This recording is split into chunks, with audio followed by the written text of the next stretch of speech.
Channel Gujarat ન્યૂઝમાં આપનું સ્વાગત છે। વડોદરાના નિઝામપુરામાં જળસંકટ ઘેરું બન્યું। સ્થાનિકો દ્વારા પાણી નહીં તો મત નહીંના બેનરો લગાવી વિરોધ કરાયો।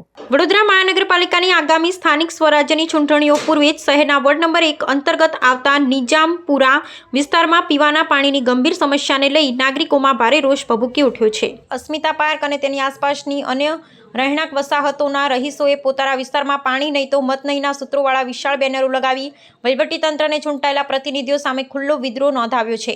પ્રાપ્ત વિગતો અનુસાર સ્થાનિક લોકોએ આ જળસંકટ અંગે અગાઉ અનેક વખત પોતાના વિસ્તારના નગરસેવકો સમક્ષ રજૂઆત કરી હોવા છતાં કોઈ જ હકારાત્મક પરિણામ પ્રાપ્ત થયું ન હતું। ત્યારબાદ નાગરિકોએ વિસ્તારના ધારાસભ્ય કેયુર રોકડિયાનું પણ ધ્યાન દોર્યું હતું, પરંતુ લોકોનો સ્પષ્ટ આક્ષેપ છે કે ધારાસભ્ય તરફથી માત્ર આશ્વાસન જ આપવામાં આવ્યું હતું અને પાણીના વિતરણની સ્થિતિ અગાઉની જેમ જ અત્યંત કથળેલી રહી છે।